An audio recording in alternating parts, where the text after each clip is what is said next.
No. That you need to create a business that is not dependent upon you. You must get out of a personality-driven business and become a much different business, a systems-driven business. Now, I know we think systems is a bad word. McDonald's, system, franchise, systems. But here's the beautiful number. Every year, a million businesses open. Within 5 years, 80% of them close. 80%. 80%! That's bad numbers. Get a day job. So that's 800,000. Within another 5 years, another 80% will close. But here's another amazing figure. 99% of franchise businesses succeed. 99% of small mom and pop businesses fail. Why? Why? Systems. That's all. Ray Kroc, brilliant man, said what you need to do is take the lowest common denominator, with all due respect, a high school kid.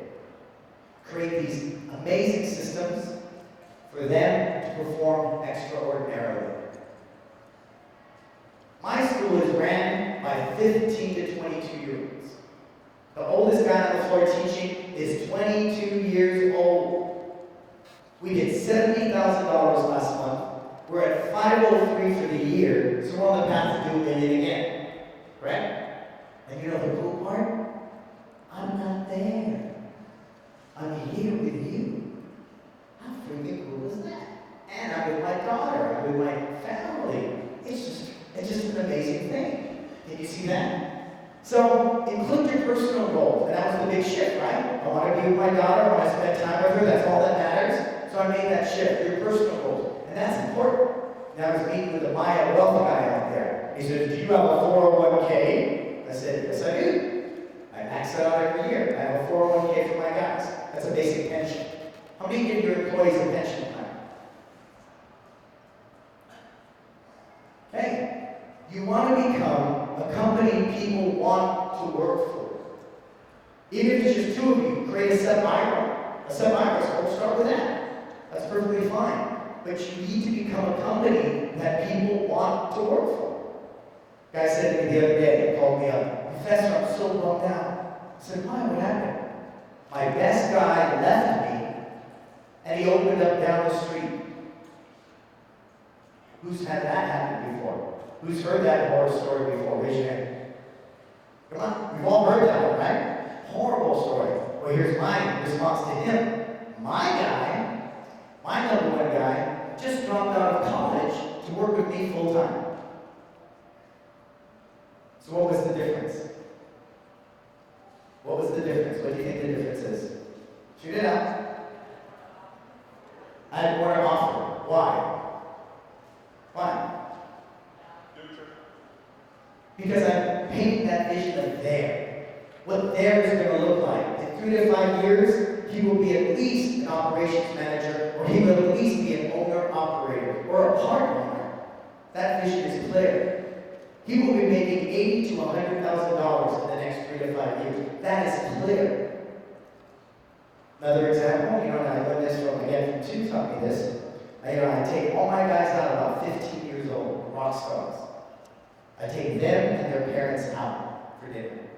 And I paint this picture. If they stay locally and they go to college locally, how much money their parents will save on college expenses and how much money they'll make with me over 4 or 5 years of college. Because it's a standard fare. Once they get out of high school, go to college, you guys are gone. How many of us had that happen? Right? We can change that. But you got to plant those seeds early and often. So you got that rock star today, start working on them now. Fair enough? So we take them out to dinner, we share the vision, paint that picture, take a really nice dinner, and share what that can be. And that's not the end of it. I visited again and again and again and again and again. One guy just got into Stanford. What are you going to do with that? He's not going to stay local with me if he can go to Stanford. And then, I think the last part of that, you got to be fluid. Which we said that you got to be fluid like water. As things change, you got to adapt. I had no desire to open a second school. Me and Roland had this conversation 5, 6 years ago, and I want to change the world like Roland does. I want to get out there and travel and be with people like you, because 85–90% of our industry is suffering. It's not making the money you deserve. It's not as successful as you deserve. And I think that's appalling. I think that's horrible. And part of my passion, I want to change that for everybody. For everybody. But my guys need schools. And they'll pay a 7–10% franchise fee, but they will own schools. Now, what do I think is wrong with a lot of the older business model? And I just want to share this with you on that path to success. When I grew up, my instructor said, we're going to open another school and we're going to run it, and da-da-da-da-da. And then I paid this huge franchise fee simply to show up to a bell testing. Anyone experienced that with any of these organizations? Oh, there's a hand. We pay all this money to this organization, and all the master does for me is show up at a bell testing and collect all this money. Anybody ever been down that road? Okay, raise your hand high. Good. I just got to know I'm not the only one. So, with that said, you want to make sure if you're going to create that business model and open other schools for your people, that you're putting money into the marketing, you're putting money into improving the curriculum, you're putting money into, improving the brand of what you do. John, I learned fast, don't I, John? So, that's super important, you guys. You want to create that there. So that's a homework assignment, okay? I want you to figure out what there is going to look like in 3 to 5 years. And please don't tell me, open the door, take the money, teach the classes. Don't be there in 3 to 5 years, okay? And we'll talk about that next year. All right, create an action plan. We already talked about that. You've got to get out of the technician mindset, as we call it. What's the technician? The guy who just teaches. I did this chart, it looked like a pyramid, right? On the bottom you have technicians, the middle you have management, the top you have the entrepreneur, or the visionary. Now in the beginning, you have the guy, financial, marketing, you're probably all that. Clean the bathroom, there's me again. Oh, teach summer day camp, oh, there's me again. Teach all the classes, oh, there's me again. And that's what I saw 2 years ago. There was me, the technician, 40–50 hours a week working as a technician. But where should I be sitting? Where should I be spending my time? Now, we only do that to show that, really, in my business, it's a linear hierarchy. Nobody's better than anybody. I'm very passionate about this. When I'm in my business and I'm teaching, I am not the owner. I am not the owner. When I put on a uniform and I step on that floor to teach, I am not the owner. Why? Why? Help me. Help me out on this. Anybody? The top kick side, give some love. What? It impacts that. Good answer, though. I'm a team member. If I walk in there like the boss, if I walk in there like the owner, what does that do to my team right away? My employees act differently. Oh, the boss is here. Oh, I never walk up to a car and go, hi, I'm the owner. I would never do that. When I step into that school, just like everybody else, I wipe up pee, I fix the equipment rack, That's super important. That's super important. I can't stress that enough. But because most of us are ego-based, personality-driven, we walk around, I'm the owner, hi, I'm great grandmaster, super master. What is that? Are we a rap group or the KKK? I don't know. Right? So for me, it's really important. That's why we don't have upgrades. You won't walk into my school again. This is just my vision.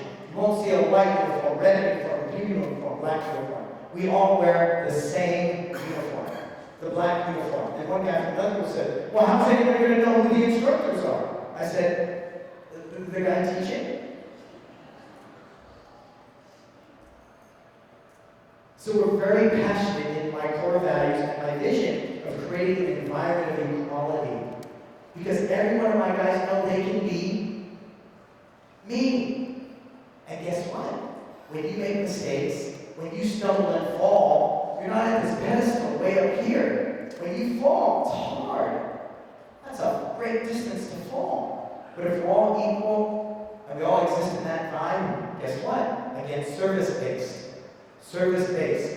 I don't only want my clients, and I call them clients, which are my parents, my members, my students. Not only do I want them to be successful, I want my team to be successful. Because you have to admit it. You might be doing it alone, but do you want to do it alone?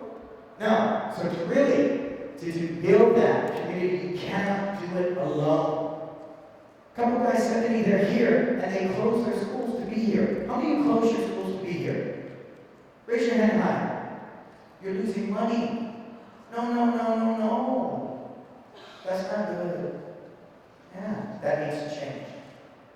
Nobody here should close their school to be here. Nobody. Fair enough?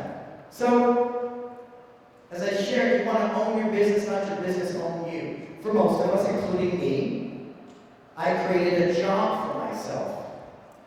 And I was a pretty crappy boss. So I created a job for myself, and I was terrible to myself. I was working 17-hour days. No 401k, no vacation pay, missing out on kids' activities. That's not good. Can you see that? But see, I'm here to tell you, it starts today. Right now, right here. I bit the bullet in 2012 and yanked myself off the floor. Went from 50 hours to 11. First one, 10,000 down. Next one, 20,000 down. 50 people left. Did I panic? Oh yeah. I did, but did I change course? No, because I saw there. I saw the freedom land and it looked good. I saw it. Third quarter of last year, we had our best, fourth quarter, we had our best fourth quarter ever in business.